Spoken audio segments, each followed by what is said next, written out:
Oh,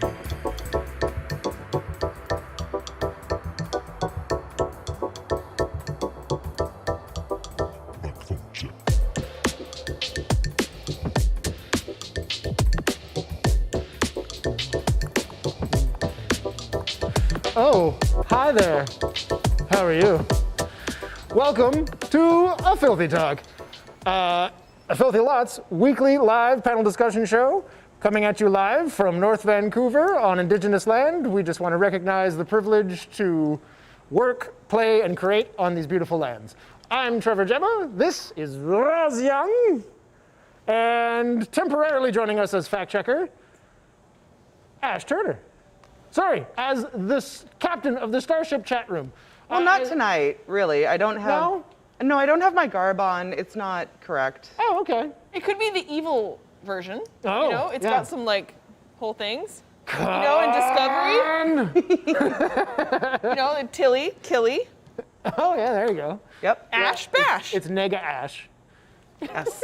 Love it. Right, so we've got an exciting thing to get into today, but before we do, a little bit of business. We have to wrap up giveaways from last week. We had a Blu-ray copy of Coming to America to give away.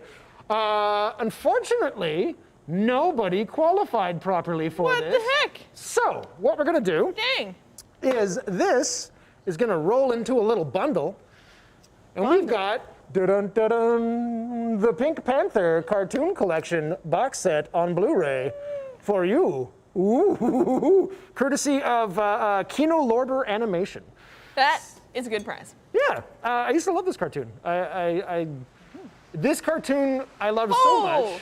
The rain. That might be hail. That's very loud. That is exciting. This got me into the movies, like the live-action Peter Sellers movies. Yeah. Because I was like, oh, Pink Panther, that's like the cartoon? Because I was a young child and I was naive. No, you were just someone who loved cartoons. You could still be a grown-up. Yeah. Yeah. Whatever. So, to qualify for this, you need to subscribe to A Filthy Lot on YouTube and comment on this video after it's live with Pink Panther giveaway. And tell us what, there's a theme to today's episode, as you maybe can tell by the things that have joined the set behind us. But comment with Pink Panther giveaway and then tell us what your favorite costume or costumes from film history have been. Oh my gosh, all of film history? Yeah? Oh, so many things. Do you have a favorite costume in film? Oh man. It's a big That's question. a lot. You know what? Iconically, I gotta say Fifth Element. That like those orange suspenders. Oh, that's fair. I thought you were going to say Plava Laguna. Also good, but she's not. She's not really a costume. That's a what- creature build. Right? And how much of that is just her? Like how? That's so cool that you would just be like, yeah, it's just I'm always a ball gown. I am a living ball gown. What's my favorite costume? I don't even know. It's hard, right? There's Yeah. there's like too many. I'm gonna So say- many. everything. I'm going to piss off Ben and say Darth Vader. Because like the costume is the character. Like until the mask came off, you didn't see him, and until the prequels. But like originally, the costume and the voice made the character, and it wasn't really about the person in the suit, which is it's such a weird anyway. I mean, that's a good point, though. I mean, but he's also like he's a machine, and he is the whole thing. But iconic walking in that whole. Oh man. And the capes. Oh yeah. Ah. Yeah. Capes. Cape's great. Not good for what's her name? Edna Mole. Yeah. What does she know? Yeah. Yeah. Okay. Ash, do you have a favorite costume from all of film? Abso-freaking-lutely not. There's so much. You can't compare like apples to oranges, right? Because there's amazing period dramas. There's like beautiful like superhero stuff. Like So it would have to be a genre-specific kind of question? It would have to be a genre-specific kind of Okay. question. Could you do a top 1,000? Make a list. Get on it. Yeah. Okay. The world needs to know. Briefly, before we move on Oh, to... wait. What? What? Go. What? I was going to say briefly before we move on to the main topic of today. Anything new in nerd news you want to talk about? No, because I have not watched the Snyder Cut, and I did not watch just late last night. I think late last night did they release Falcon and Winter Soldier? Yeah, I haven't watched either of them yet. We were busy playing video games last night, and I did not watch any TV. That's true. We got into an older game. Yes, we're preparing because in other news, of course, I mean, it might not be news because people know it's coming, but I'm getting ready, and you're getting ready for Left 4 Blood. Back 4 Blood. Back 4 Blood. Back 4 Blood. Oh. Yes. Yes. So, we gotta get our knives wet. That sounded a little off. Maybe get our guns warm? No, that's not great either. Why is everything so, Yeah, it's all, But yeah, we were playing Left 4 Dead 2, which is a lot of fun, because Back 4 Blood is coming out in June, and I'm really excited about that game. You're really good at that game. I played it a lot. It's my first time playing it on PC. I used to play on Xbox 360 before it red ringed. I shot Randy a lot. Sorry, Randy. Who could blame you? Okay. Wait, what's next? Well, today we are talking about costumes in design and in build, and specifically the costumes that, as you may have seen a theme over the last couple of weeks if you've been watching, we've been talking about our really big show, Ready to Roll. We're just going to do that every show. Really big show. Yeah, it's Sullivan, you got it. I mean, that's dating me like crazy. I'm not even that old. Why? Because Ed Sullivan. Yeah, but whatever. You can just love classic things. That's true. Sorry, I feel carry less on. shame. Thank you. You know what? I'm derailing you. Just get the guests out. Okay, so joining us on stage to talk about the amazing costumes for Ready to Roll, we're going to take her out of her current seat. We're going to bring up Ash Turner to join the panel. And Victoria Walsh. Please join us on stage. Oh, Hello. And not Victoria's first time joining us. No, though a relatively new addition to the Filthy family, this is your second time on Filthy Talk already, right? Yeah. Yeah, you're here from Minecraft. I'm the newest member of the costume department, so it's really fun to get to talk about our department today. You're gonna have a lot of deep insights. Yeah. Well, you've been on set with us recently, so you're up close and personal with the costumes. Yeah. And even though she's only been here for like 3 months, I gotta say she fits in like immediately like family. Oh, yeah, that's really nice. God. Love fest. Oh, and you may notice subbing in for Ash is Chris Myrdock. So say hi to him in the Don't chat. worry, someone is still here to answer your questions. Yeah. Or bring your questions to us and to Ash and Victoria and Yeah, indeed. Or let's us. get started. You can ask us questions. I don't mind answering questions. We don't But- know anything about this. No. Though I will point out that I did help with my own costume, which was a very cool opportunity. Ooh, that's a good start because Totally did, yeah. When you guys started planning this, the same idea kind of as last week, but people brought some ideas of what they thought their character would be wearing, and some of it's determined by the class they play. But they brought some suggestions of the colors and the vibe and the flair. And how did you guys pair with all the characters and get things out of their brains? And I mean, that was actually one of the funnest part of this collaboration is we still got to be like creative and like come up with ideas and stuff, but for like a lot of it, the cast who came up with their own ideas of what the costume should look like, and then we played with that, and then we also consulted with you, Roz, what would fit in the world. And even though like we had to go through multiple steps of like seeing what worked for both the cast members and their characters and our DM, it's actually one of the easiest approval processes I've had to go through in costumes, which was really nice. That's awesome. Everyone was so like, yeah, that sounds great. So as you're saying, I mean, yeah, that's a solid point. Is as the players, we created our characters, but I mean, it's not like we came up with exactly what they're wearing. Part of character creation is, seeing what you're able to use. Like I know that with Rurik, I was allowed to use chainmail, and I was like, oh, I'm gonna need. At the time, Rurik was supposed to be the tank of the team. The team went through a bit of a iteration change as far as like who was on it. And I was like, well, I'm gonna need a bit of higher AC so I can access chainmail based on my character build as a cleric. But it wouldn't have been my main choice, except that I wanted to do it. But I mean, yeah, what we have in the piece behind you isn't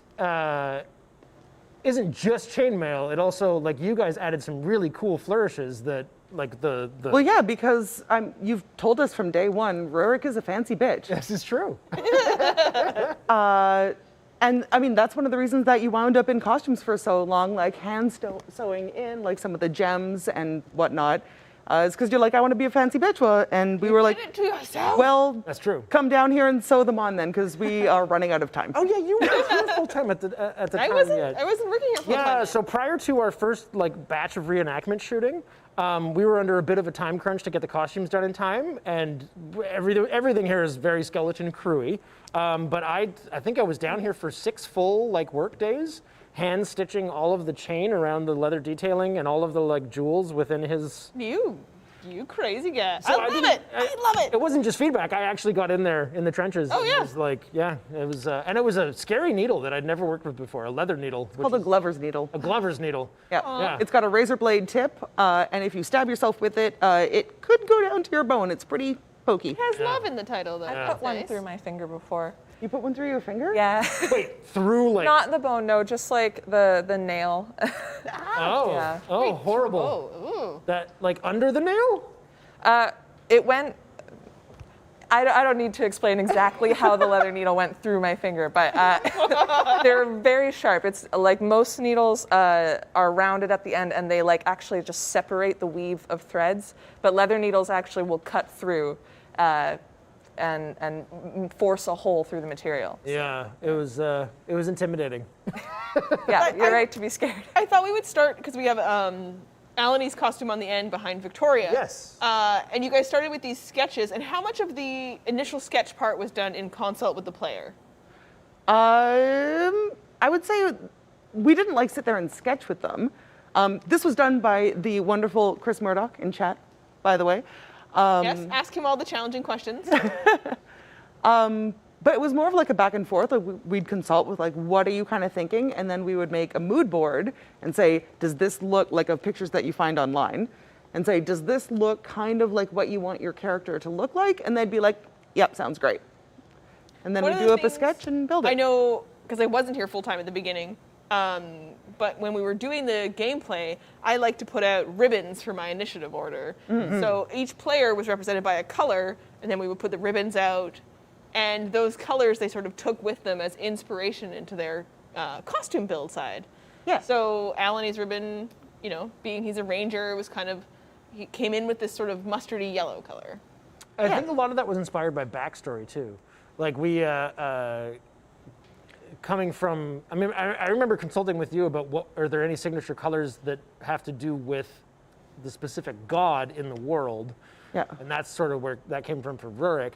But Alani's backstory had him like needing to be camouflaged in the woods and stuff as a ranger. Well, and one thing that's really standard in film is like if you have main players, you know, like your number ones and number twos, you want them to have a signature color that makes them stand out, and you're like, you know that that is attributed to them. And so we wanted to go through and give everyone their signature colors so that they would pop a little bit more. Yeah. It's a great way to put together an ensemble cast like this, I think. Yeah, I totally agree. And then what was the transition like from sketch to a build like this, which is so complicated? I mean, just having like an amazing crew that we work with. Like the ones of us that build are myself and Chris and Jessie, and we all kind of have like different skill sets. So, like Chris is our expert in like hard leather formed like armor. And which pieces whatnot. on the screen right now are those? Oh, Chris actually did the majority of the Alani build. We kind of like had our own characters that we were like in control of. And then we would get help from each other depending on what was needed. So like Chris is our hard leather, I'm soft leather and pattern drafting. Jessie is sewing and breakdown. Amongst like, we're all good at some things, but that's like our trademarks. And dying. So I think aside from, I'm not sure the painting, Chris, correct me if I'm wrong, but you did most of the stuff on Chris except for the jacket I did. Yeah. And Yeah. I did most of the dyeing and painting on that one. Yeah. That was like my first few months here. Yeah. You were just like going Right. full bore Alani. hey, no pressure, let's give you number 1. How long was the process overall for like completion of that outfit? It overlapped with a lot because we had to wait for special hardware and stuff to come in from Europe. So I overlapped that with a lot of the hard leather bits on Seno and Sanguina. But I think It was about 3 to 450 4, hours. right? Yeah. Yeah, something like that. Wow. Yeah. The jacket was all Ash. Oh. Yeah. Well, and that's like our different levels of expertise. Chris, hard leather, me, soft leather. Yeah. What? It's no thing. Well, I mean, so about leather, like working with soft versus hard leather, why do you, like, what drew you to one versus the other? And that's for both of you. That's a really hard question to answer, man. It was the engraving process of hard leather that was really interesting to me. So stamping, tooling, like drawing things and being able to set that. I've studied a lot of like deco motif, like Celtic knotwork and sort of Arabic geometry and filigree and all that stuff. But I always just drew it and never like painted or finished it in any way or did embroidery. So that was kind of the first application. Oh. And then hard leather sits somewhere between sewing and carpentry. It's like the easy middle child of all of them. So that drew me to it right away. I was already a little like over sewing, sort of, or I had done too much of it. And Actually, now that I think of it for soft leather, like I grew up as a bit of a punk kid, but nothing ever fit my body type, so I just wanted to learn how to make my own badass punk leather jacket, and it all kind of just tumbled downhill I mean, that makes from sense. there.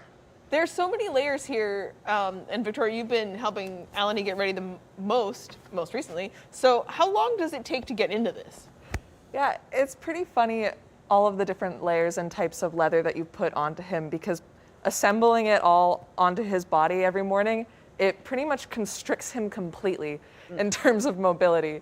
So his takes probably the longest to put on. It's got the most pieces, and everything is strapped as tightly as possible because it can become really uncomfortable as he moves, and especially around the arms and the feet. Like those pieces, if they like slide out of place a lot throughout the day, it actually just like hurts him. So if it's loose, it's worse. Yeah, it's worse if it's loose, but also as tight as everything gets, it really constricts like his actions and stuff, which has been a really fun challenge with all of the cast to see what actually like moving and performing in everything does to like them as like an adventurer. Well, when you're sorry, Victoria is our set supervisor. For those of you at home that aren't in film and don't know what that is, do you want to tell people what that position is about? Sure. So I've been set supervising for about 5 years. It's pretty much everything to do with the costume while the actor is wearing and performing with it.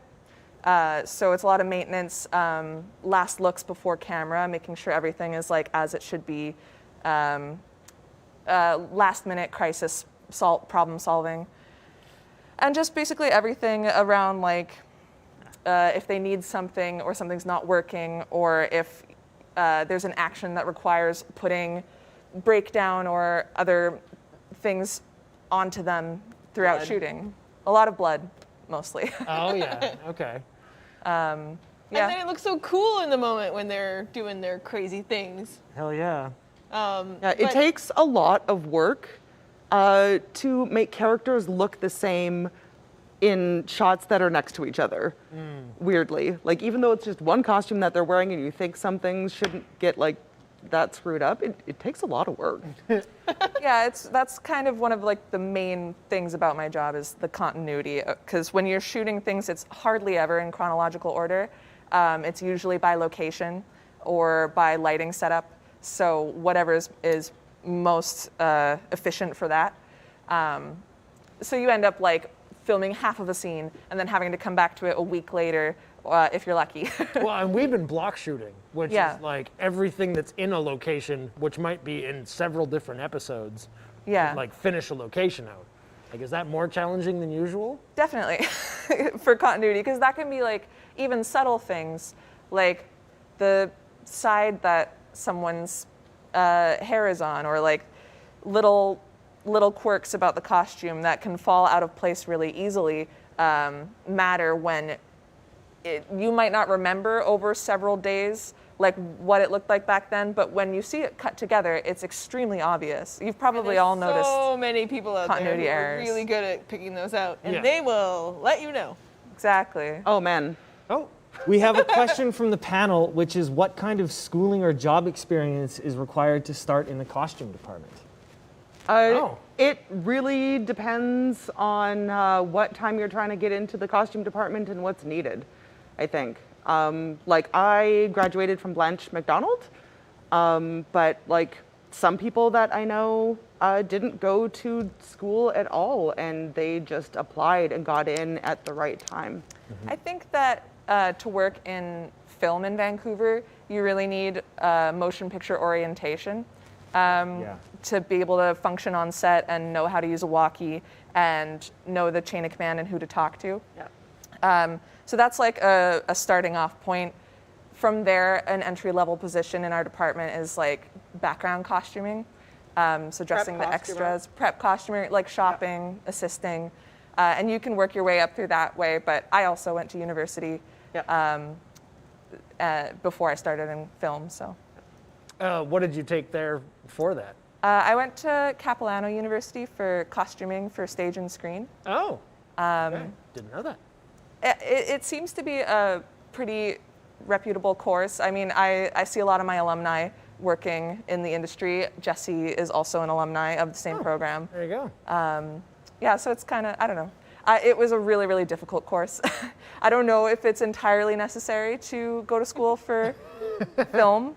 I guess it depends on what specialization you want to get into, right? Exactly, yeah. That's just the thing. Like if you're trying to get into costumes to be someone who's just on set and doing set supervisor stuff, versus someone who's trying to pattern draft and design, like very different skill sets, right? I would also say that it is. I mean, we're talking about design, so I thought we'd throw Oh, up hey, another it's Rourke. picture. If you want to get into doing film costuming, it's also really helpful to start in Indieland and then move your way up to like applying for IATSE. Because in Indieland, you can kind of screw up a little bit, and then in IATSE, if you screw up, you might get crucified real quick. Yes, things move really fast, and every minute in film is very expensive. Yes. So there's not always a ton of patience for people to be learning in that moment. Yep. But departments are often really good about teaching on the fly, as long as you're someone who can keep up and own your failings and just move forward and Yep. be really honest about that stuff. But what was it like to take? So this is an image here, and it looks so similar to what you guys created. Yep. But were there moments between these two pieces where you weren't sure it was going to work? Like, were you ever No. like, we're not going to make it? No. I think the only I know that's not that interesting of an answer, but I mean, like the only complication that we ran into is like the detailing down the sides of the vest, because we came up with a couple different ideas and Trevor wasn't really liking them, and then eventually we landed on one that he liked, and then we made him sew them down. Yeah, I did have to pay for my choice. Yeah. Yeah, because what he decided on was very time consuming. And we were running out of time, and also we were a department of, when we were making this, I don't remember if we were a department of 3 or a department of 4, but. 3, and you had Danica Oh, we as had, yes. part-time, yeah. Yeah. And how much do you have to work with props about? Because there's the elements of the weapons, and then Rurik's Oh my got God, a so much. horn. Yeah. So much, and I'm really grateful that we work side by side with props, and also our props master, Julian, I've been working with for the last 4 years, and Jessie and Kristen have worked with him as well. So we're actually used to collaborating with him really closely. And there's a bunch of props up here right now. Like this on Sanguina, that's not a costume piece, that's a props piece. It looks like a costume piece because our props team is dope. Same with the rapier. Oh yeah, the rapier as well. And then a picture of Rurik from one of the sets. That was from this week. I know! That's from a couple days ago. Look at us go. I know. Look at you doing magic. So cute. Yeah, you can't tell yet until that's fully I rendered mean, out. look at you standing around doing nothing Yeah, important. just holding the walls up. Speaking of Sanguina, though, extra challenge. I know. I'm going to segue the Ooh, bejesus out of I'm going to use this for a segue for a question that I wanted to You ask. just derailed and took over my segue. Sorry, go ahead. Nope, go. Okay, fine. Ash, I know that most of what we have up here was built, but I know that Sanguina did have a bit of an aspect of buy an altar to her outfit. Yes, yeah. And that's something that you kind of got to like wiggle around with a little bit, depending on how much time you have. So a lot of these were built from the ground up, but Sanguina was one of the last that we got to, and we were running out of time. So the majority of her outfit actually is a buy an altar. So we Majority? Yeah, so like we bought the jacket, we bought the pants, we bought the vest, and then we just tweaked it a little bit here and there to make it look like it doesn't fit into modern day and is more of a... I mean, you say here and Fantasy there, but piece? I think there were some pretty Yeah. heavy alterations done. I actually was helping her dress the other day, and I noticed the designer name on the inside of her jacket, and I was It's still lined with completely it. shocked because it's a very famous like design staple jacket that it looks absolutely nothing like. Oh. And completely unrecognizable now with modifications. Oh. Yeah. Tell us in the comments if you can tell what jacket it is. I'm not going to tell you. It's in like every movie ever. Oh. Yep. Very cool. What is the difference there? Like, how hard is it to find something that suits a design? Or did you base the design on a jacket that you could find? No, we designed it first, and we thought we were going to build it from the ground up, and then we ran out of time, so we were like, let's buy some stuff Oh, okay. and alter it. And it just worked out quite It looks well. so good. One of the things I wanted to ask you guys about is it's really important to Shay, who plays Sanguina, because she's a part vampire, that she has her hood that goes up and also her mask. And the challenge of those pieces having to move as much as they need to for that character, that's a whole extra bag of bees. Bag of beats? That's one of like probably the most challenging continuity tracking items is Sanguina's hood and mask, because it's so important to like her vampirism that she is like protected depending on the lighting, but also sometimes she skulks into shadows and darkness and stuff, so she'll also have it up in the darkness. So it needs to be like really carefully looked at. Which is the most of the costumes of the main cast? Which is the one that requires the most like adjustments on set and is the most finicky? Surprisingly, it's Seno actually. Really? Yeah. It's those dang bird leaves. I don't know what it is mean, about it. feathers. It's like a Bird light leaves? costume. Bird leaves? Yeah, they're not feathers, they're bird leaves. Birds aren't real. Have you heard? That was really cute. Friday. It's a light costume, but it's got a lot of layers, and he doesn't even like move that extremely because he's a warlock. But it Seno. moves the most because it has the most room for his motion. It's not as constricting as Alanis is. So as he moves, it like usually moves with him, and I tend to be like in his face the most all day, making sure that everything sits centered and balanced and doesn't like slide to one side. I didn't know. Yeah. Huh. He probably knew that. There's Victoria chasing me down again. Amazing. I'm surprised to hear that it's not Elendar, who I had guessed might, Be the most finicky? because it moves the most and he moves the most. Yeah. He's a monk. He likes to kick things. I don't know. Well, and Jessie Point. designed Elendar from the ground up. This is her drawing. But I think she also designed. Oh, no. Correct me if I'm wrong, Jessie. Boop. I touched it. I'm sorry. It'll come back. But I think that was one of her focuses when she was designing Elendar, was knowing that he was going to be moving around a lot. Oh.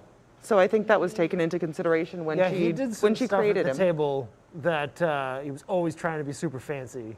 Always. So it was pretty important for it also to be like very not restrictive. I made him roll for fancy.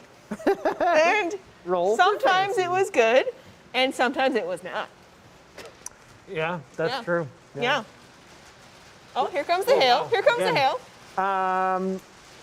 Lovely. And then this costume, I mean, oh my God. I got to flip back and forth a few times. Just like, here we are, design. Oh my gosh, it looks so cool. It's the same thing, but with a mask. Yep. So great. It's so lovely. Ash, I wanted to ask you about, so you mentioned briefly that your team has, between the 3 key builders, sort of like specializations. Yeah. How do you find the difference between regular film, like sort of hierarchy, and what dynamic you guys have had to work within? In regular film hierarchy, you have specific jobs and you stick to your job, and unless asked for advice, you don't really step outside of that. But because we're a very small crew, I don't know, I'm a costume designer, but I'm also a builder, I'm also a pattern drafter. I did on set a lot before Victoria came on board.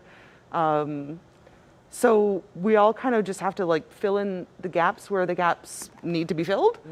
But we always do this thing called second opinion time, where we're working on something, and this has been a thing for like the last couple of years that we've been working together, even before AFL, where we're working on something and we're a little bit unsure, and we'll just pipe up and be like, hey guys, second opinion time, I don't know what I'm doing right now. And then we usually get that solved pretty quickly amongst us. Oh, that's awesome. Just from, I don't know, we've all been like really supportive of each other, and I'm so, I don't want to tear up, blessed and honored to work with the team that I work with. That's so lovely. Yeah, I and- love you guys. It all comes from incredible mentorship and the way that you run the department and open up the dialogue. And it's really been a singular experience, this department, as opposed to all of the other productions in my experience. And I just think you should be really proud of the way that you run your department. That's really nice. I don't think No, I'm crying. I wouldn't want to say that I run the department though. I just feel like I help coordinate the information and send it where it needs to go, and then everyone else like comes together and helps the pieces fall where they need to. That Fall is the to. difference between a boss and a leader. Dun, dun, dun. You do really good work. Is this how we wear masks now? Sorry. No, masks are for the bottom part of your. Oh, okay. So sorry. there was a good segue earlier, and it was speaking of the rest of the team. It's time to get them up here, give them a chance to chat around and talk about their amazing Awesome hanging with you guys. You guys are great. So thank you guys for joining us, and we'll bring Chris Myrdock up onto the stage. And Ash, you're stepping back in there. Oh yeah. There might be more questions. Of course, it's a costume change. Oh, gee, wow. Nobody saw that, but it was elaborate and beautiful. I don't know. Who's next? So here's Myrdock, Here and we then go. also joining us, Da-da-da-da. Jessie Jade. You saw her most recently on a Filthy Talk nerd fight, which was so much fun. Hi. Hello. Hello. Welcome back to Filthy Talk. I'm Jessie Jade, and to my left is Chris Myrdock. Today we're talking all about Rurik. We have a couple rapid fire questions for you. Oh my God. Okay. Good, okay. These are quick fire questions. Answer them as fast as you can. Okay. Do you feel more connected to the costume having worked on it? Yes, 100%. How, I gotta add to that the fact that Rurik is a tradesperson, like the character, and I am not. That helped me as well. Yeah, Ah, he's just that's- taking credit for our work, but you Yeah. know, we'll, It's just the detailing. how much of Rurik's costume would he have made himself in character? He would have made canon-wise the chainmail, all the leather bits with the chainmail, the clasping. He bought the cloak or the vest. He would have made the bracers, the chainmail, the belt clasp. Purchased the belt. No, the belt would have had to have been made by him as well. you're taking too long. How many times did you stab yourself, and how many hours did you put into the costume? I put a total of 60 hours into the costume myself, and that was just on Rurik. No, maybe more, because I also helped you guys with Breakdown. but I helped make I helped with the breakdown elements of all 6 costumes. You're taking too long. Sorry. He did a lot. Oh, let's go. long-winded How much do you individual. think Rurik's costume weighs? If timed, how fast could you put on Rurik's costume? Was it hard to leave Trevor and get into Rurik? We gotta go. We gotta go. Oh God, the costume. We actually have had a thing between the cast about wanting to wear the faster. costumes. I think it probably weighs about 40 pounds. As an actor, what gets you into character most? Set, lights, costume, other cast members, say costume. A combination of costume and makeup gets me into the character the most. That's much more diplomatic. It's just true. Would you rock the Rurik beard full time? The Rurik beard, full time? Yeah. If I grew it myself, yes. Which monsters could you take in a fight, and which monsters could Rurik take in a fight? What could I take? Oh, Good one, we'll give him. the biggest monsters on Earth, which are humans, I No, could no, take in a fight. D&D monsters. D&D monsters? Yeah. Well, I have just, I guess I'm a monk, technically. I have no idea. I am such a rookie. You could probably take a goblin. Oh, God, yeah. I could take goblins, kobolds, any half CR characters. Challenge is- rating of 1 is too much for a Trevor. Maybe. Who is more fictional, Trevor Gemma or Rurik Murder Knobs? I don't know. that's your- That's subjective. Being the subject of one of those, that's impossible to answer for me. Oh my goodness. Do you want to set They in have slow more. motion like Reservoir Dogs? In my head, but not in real life. What? Hold on. Sorry. What would Dragina think of Rurik?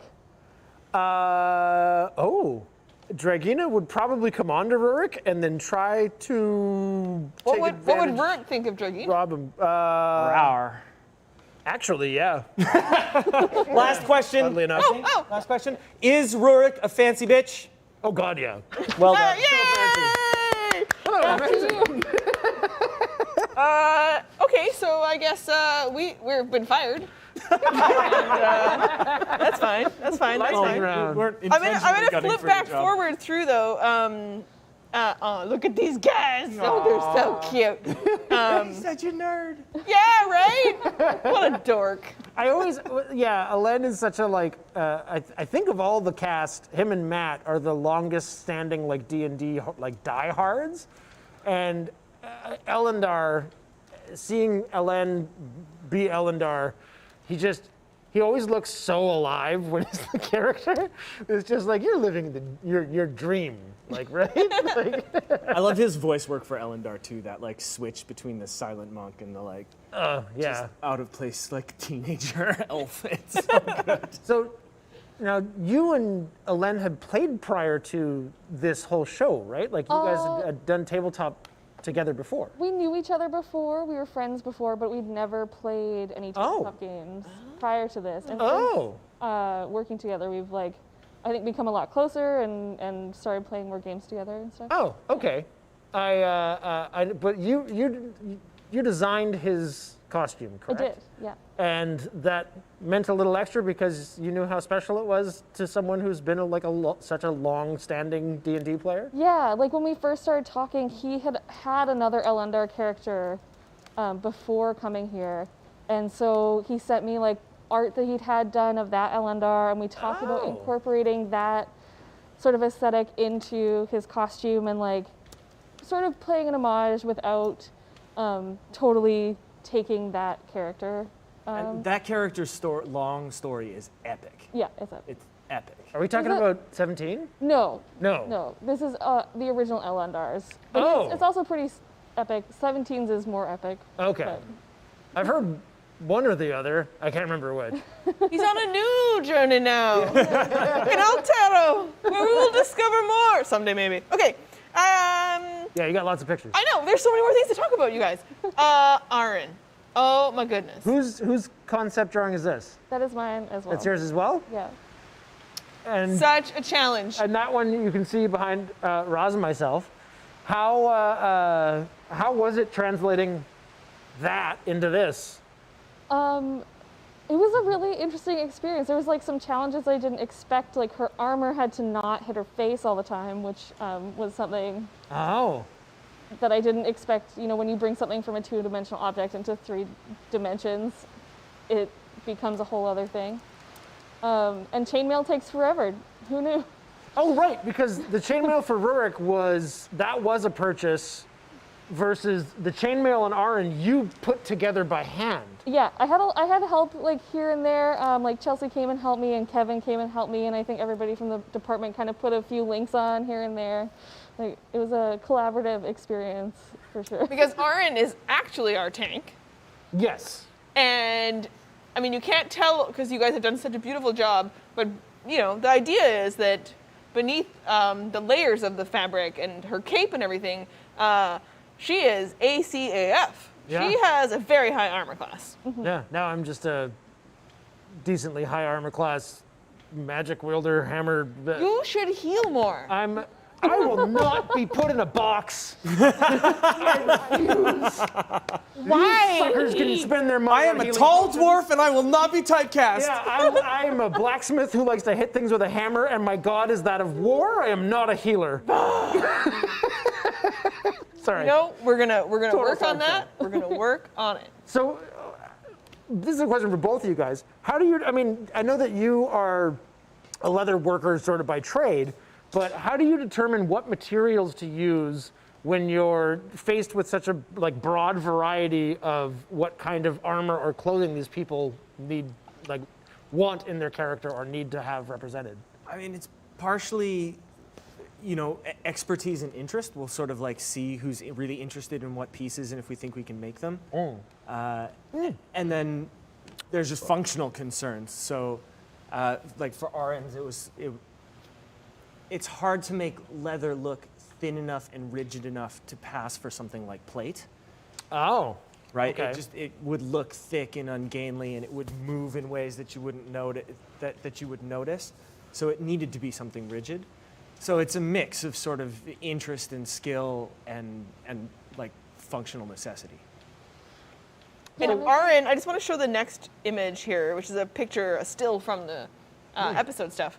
But she's got a shield, she's got her sword, she carries javelins, she's got so much to belt on and carry and build and bring with her everywhere. And what kind of a challenge is that when a player's like, I also need a pack for my thing, and I also need blah, blah, blah. Yeah, I think Aaron's got the most props. Like, she's definitely got so much stuff she carries. And her underlayers are so, slick that on top of her folds, her sword belt started just, dragging her folds down. Oh. And so we had to actually, get a whole understructure to keep everything smooth enough so that it would stay on and tight, but also rigid enough that it wouldn't slide around and create weird bubbles and stuff. And so, what material did you use to make her folds? Plate Is that what you pieces. called it? yes. Okay. And the breastplate and the shoulder, what's that, pauldron? Yeah, it's all Warbler. It's all Warbler? It's all Warbler. Different kinds of Warbler. There's 3 different kinds that are mixed together for that whole costume. For those of you at home wondering, Warbler is like a mix of sawdust and thermoplastic in sheets that you can melt with a heat gun. Yeah. Commonly used in a lot of cosplay, right? Yeah. It's used for a lot of cosplay, yeah. And I think I wanted to play with that idea because I think some people in the film world have a kind of a bad opinion of cosplayers. And I just wanted to see. Ooh, cosplay's awesome. Yeah, they are. Yeah, it's totally awesome. And I cannot wait for possibly people to start cosplaying these guys. Yeah. But yeah, I think I wanted to prove to myself and prove to other people that we might be able to take that home cosplay thing and make it into something that could totally. And it probably connects a lot for Bev, who plays Aaron, because Bev is really big into World of Warcraft, and she's always wanted to cosplay as some of those characters that have the big, huge, ridiculous armors and swords and weapons and stuff. And she's always wanted to cosplay those, like Jaina, I think is the one she's most excited about. And to get to be able to participate in wearing a costume like that is so much more, functional in this case. She needs to look like she's actually a paladin, but still getting to cosplay as her character. Is there a So fun. challenge with Warbler when it comes to, because once it's formed, is it quite rigid? Yeah. But it can be kind of tossed around a little bit. And the nice thing too is if it cracks or anything, you can heat it up and heal it. Oh. So other things aren't really like that. So it makes it a little bit easier, especially for, our paladin who tends to be a little bit, You could say it. a little bit of a wrecking ball, I think. Be honest. Was her Fine. own words. Yep. Yep. I do believe that's how she introduces herself. So. Yeah. With what you were mentioning about all the stuff that's like the sword and the shield and everything hanging off of her, did the Warbler help or hinder with all of that, having to get it to sit in place? I think a little bit of both. It's super light, which is nice, because I think any other material would be really heavy and it would make it just a nightmare to be wearing around all the time. She also has to be quite mobile because Arin is going to get into some stuff and she's not afraid to, go climbing into a tiny space or take a nap drunk on a bench. So, you need to be able to have the actor be able to move and do the things they power need to. slide underneath a tent Yep. support. She's going to do what she's going to do. Roll the- But in the case of that, keeping it light and functional for her. Yeah, and then it's a little bit tricky because the paint wants to come off sometimes in some areas where it's constantly rubbing. But that's an easy fix, so it That makes sense. That makes balances sense. out. I thought we would, yeah. So we talked a little bit about Senno. It's one of these sketches of our warlock friend. I love that he got the only action pose. Yeah, yeah. Crazy fire. And the face too. Just, Yeah. It does remind me of Matt, that's for sure. But then you guys took this idea and turned it into our beautiful, another fancy bish. Woo! Senno. yeah.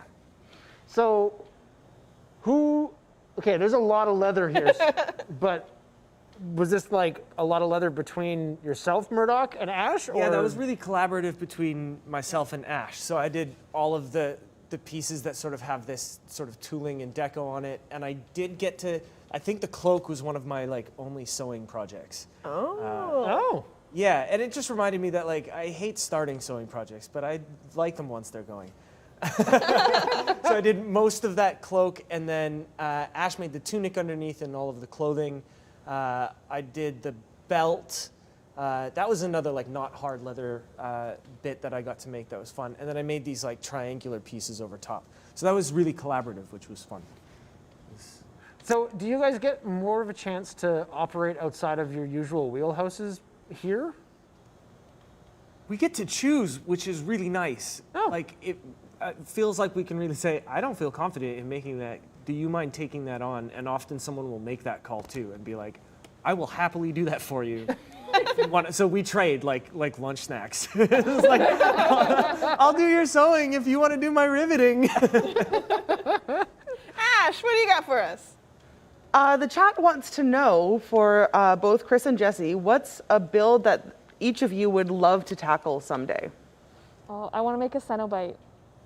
A Cenobite? Yes. Like an original or a remake of an existing one? I think like an original one. I want to make a Cenobite from scratch. That sounds fun. Yeah. I would really like to do the Lord of the Rings Fellowship as Japanese street hip hop Harajuku. Whoa. That's amazing. Yeah. Whole fellowship? Yeah, it's been in here for a while, but exactly how and the time and all of that is it's a big question, but that You know one's that been in there. somewhere Alan just fainted. Oh man. I want to show a picture of what Senno looks like on set in the moment. Being his suspicious self. Yeah. That's a Doing a great Senno face. Looks like he's contemplating setting something on fire. Yeah, probably. So the next face is Yeah. Fire. But then, Jessie, why don't you tell us a little bit about this character? That's Zup. What's up? Zup, zup. I'm Zup. Ah, I get to play Zup, and he's the first NPC the party runs into, the chief archivist for Harl Vanau. And he's just flamboyant, and I'm so excited and honored to get to. You look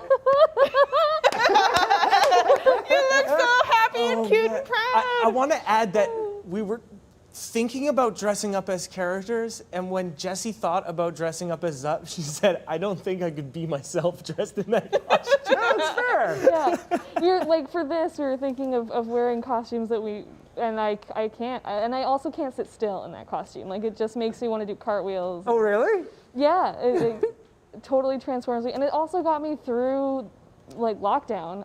It's what I worked on.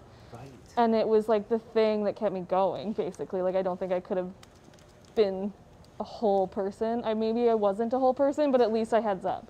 Oh, that's really cute. So is that hasn't undergone any breakdown though, right? No. So for those at home who don't understand what breakdown is, do you want to speak to what breakdown in regards to costume is? Yeah, I would love to. It's my favorite thing. So when things look new, like Zup, I don't think he's gonna have a lot of breakdown at first because he's also a fancy bitch and lots of fancy bitches. I don't know. The way I play. And so his costumes would be like well upkept, clean, fairly new. Breakdown is the process of like aging or wearing things in a way to make them look like they have existed in the world for more than 30 seconds. So it doesn't look like it's like a brand new thing, unless it's supposed to look like a brand new thing, but it kind of tells more of a story. It does, yeah. Actually, for one of the sketches we just worked on, I got Ash to help me with doing some reverse breakdown where the other characters were supposed to look like they'd been doing the job for a while, and so they were kind of like roughed up and a little bit of paint and stuff to make them look like their clothes had been washed and stuff. And then we pressed seams into the other one that's supposed to look brand new off the rack, so we pressed in like seams as though it had still been folded and into the front pieces and stuff to make it look even more new than it actually. So it's not just breakdown, it's also build up. Yeah, I mean that doesn't happen very often, but it was a fun little challenge. Interesting. It's pretty mind-blowing how much more artificial and cosplay everything looked before breakdown, especially once you see it through the lens. It was also very cathartic to like make something and then put it on a mannequin and take a knife and like hack at it like you were its enemy. They're like, you've been in some fights, where would I go for him? I got to put like an entrance and an exit wound on Alani and stuff. Oh, and cool. Like adding that was really fun. Is that also a little nerve-wracking? I thought it would be at first, Because you but can't like take it back. I mean, kind of. I mean, a little, but also looking at it and being like, oh, it looks so fake. This guy has no street cred, has never been in a fight. Like, he's a ranger who's scared of mud. Yeah. And, you know, it doesn't feel like it's complete at all until breakdown goes on. Did you hear that, cosplayers? Breakdown. Yeah, make your costumes look lived in. Believable. Yeah. I'd like to show a quick picture of another character who's been on our set already. This is Kaleva, who's also probably not too much breakdown, you know. A little bit, you know, like her of noble boots lineage and shirts and Gambison. Gambison, thank you. She's been told to look nice, but she's, you know, a pretty ready to run into the fray at any moment kind of gal. Yeah. So, She's used her gear. yeah, for sure. But by the time she meets the players, she's been told to look nice, but she refused to wear a dress. So here she is, looking her nicest, but also searching for her deaf horse out in the woods. She's been searching for a little while and is a little dusty. Yep. Here she is, chatting it up with you guys in that Gambison. Crazy how much a difference in camera makes. Oh, man. Yeah. It just looks so good. So good. You guys are geniuses. Geniuses. Let's talk a little bit about Ash. Oh, yeah. Ash's character. Wait, you had a question first. More of a comment to do with Kaleva. Her costume actually, because we were down on time, wasn't largely made by us. This was largely purchased by a company called Arm Street, who is super duper awesome and makes badass like fantasy garb. And when we do any buying that we have to do, we try and either do it through like small companies or like Etsy sellers, because a lot of film winds up purchasing stuff from like H&M and whatnot, and fuck fast fashion, don't buy from those places, buy from the people that need to be supported, like small companies, etc. And this Yeah. this feeds the culture of the people who care too. So. Yeah. Thank you for coming to Ash's TED Talk. Yeah. Remember Thank you for that coming to every my TED dollar Talk. you spend is a vote. Oh, very true. Heck yes. But I did want to talk about Hammerlane Gotta because talk Ash is about wearing some of Hammerlane. these pieces Yeah. from Hammerlane today, and she looks amazing. And when you guys started sketching up Hammerlane, dang, I gave you very little to go from in the description of this character, and you dang kids ran with it. It's beautiful. How did you come up with this? It was mostly Ash. Yeah. I mean, you said like she had like white, gray robes with like hints of purple, and you gave hair and makeup hints with like little bows tied in her beard. You're more descriptive, Roz, than I think you might But realize where that did you the, are. Like the piece, like the what is that called? Yeah, gorget. Gorget. The gorget you're wearing. So like the shoulders into the neck, under the bit of a like upper cleavage area. Like where did that come from? Because that was not in her description. So Ash drew the character. Yeah. And then she left those spots blank. And then I was mostly done my projects, so I got to spend a good month just on the design. Oh. So I did a real deep dive on dwarfy, Viking-y imagery and a lot of drawing, and then got to have a lot of fun making the layers, and there's like amethyst eyes and stuff. And then Jessie helped out with all of the painting, because it would not have been possible. And she also helped me out with a lot of assembly. There was a bunch of like moving the borders and stuff around and gluing it together and assembling it that required a lot more than. And Hammerlane is a very important lady, not just in town, but in the entire world. Like, she is famous. So even though she, lives in this cute small town for her retirement, she's gonna look nice, and she has visitors coming while you guys are meeting her. Big fancy She's wedding. got big parties to go to, so she's gonna look nice. And That one was fun. I got to dedicate like a lot of time just on the pieces, So which is another great thing about collaborating. you've added some sort of like hidden details into some of the like the finer detail work in some of these. Do you want to speak to anything there? Yeah, one thing that's great about being, so close to every department and Roz and you guys as characters is we got to ask, very specific questions about what these people do and who they are and what their backgrounds are. So on Ash, a bunch of her dwarven knotwork goes up into lavender because she makes lavender gin. For And Rurik, drinks a lot of it. Rurik was raised by elves, but he's dwarvish. Yes. So all of his dwarfish knotwork kind of fades out into elven filigree. There's also some charms, right? Yeah, Alundar has some charms. He was originally going to have a raven skull on his belt, and that didn't end up happening for his god. And Senno has a gargoyle that's supposed to be a symbol of his god as well, that we got to work with props to make. Senno also has, there was a really fun collab on Senno's like sigils. Julian and props made a runic alphabet to match the world. Oh. And then I was talking to Matt, and he said it would be interesting to see, because he's a noble, the runic alphabet is usually the folk alphabet, and so I translated a calligraphy version of that alphabet.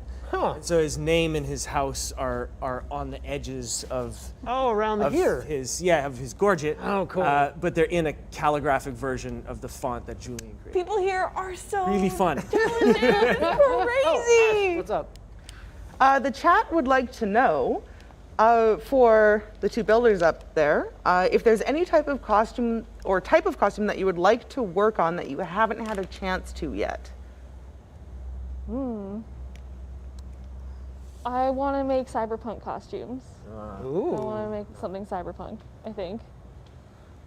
I want it to have lights in it. Yes.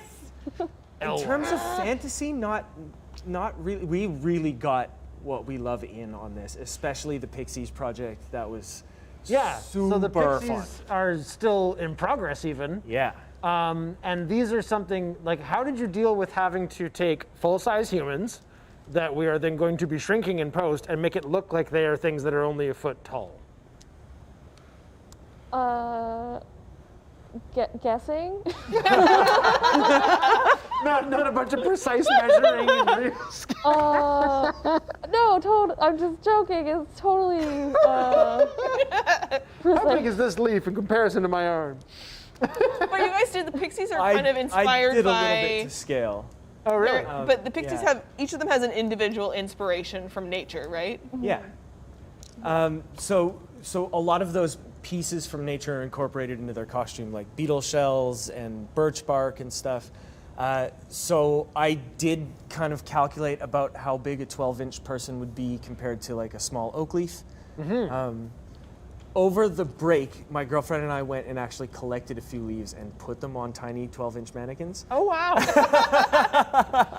Just to see, because That's amazing. Do I people love watch- stuff like this. If you look at like Tony Dieterlitz's like Spiderwick illustrations, his pixies and his sprites and stuff are phenomenal. And so that playing with scale is, I really enjoy. You can see some of the leather leaves that were made for the pixie costumes in a Witchcraft Labs episode. Right? Like Yeah. you guys combined efforts to make an example of one of the leaves you were making. Yeah. That are huge. In the but video, we made it to scale, but in the background, you can see there's some that are like a good 16 inches long. Yeah. So gonna be so cool. Quickly, there's a couple other like guards that we've had to do, which are so cute. All the guards are in the background of some of these scenes. You guys did such a good job making some cute guard costumes that match with the plan. And of course, all of the cast, people from our crew, we had Casey on the week before with Yep. Cinema. And you know, he's here playing a guard, and we've had a couple other people in the guard costumes, and it's just such a delight to see everybody get to participate and be a part of making this together. yeah. Yeah, collaboration is all over this. Oh my gosh, it's our family! Oh, dude. Look at us all together. Yeah, because we're getting to the end of our time, and it's just been such we a are. delight, and We are. it goes so fast every week. Ash, what do you got? I Make just it quick. wanted to give a really quick shout out to our buyer, CP, who was unable to be here tonight. Also an integral part of the team because she buys all the things. Yeah. And things need to be bought. We need fabric, we need costumes, we need things ordered online. It's blah. Can't make stuff out of nothing. Yeah, can't make stuff out of nothing. You Yep. can try. Hi, CP. Sorry you couldn't be here. Hi. Okay. Well, thank you guys for being here. Thank you, Victoria and Ash. Thank you, Owen and Silas and Casey and Alex and Shannon and everybody. Thank you, everyone who felt a lot. Thank you, the audience at home. Remember to comment if you want to win both of these. Package deal now. And until next week, stay filthy.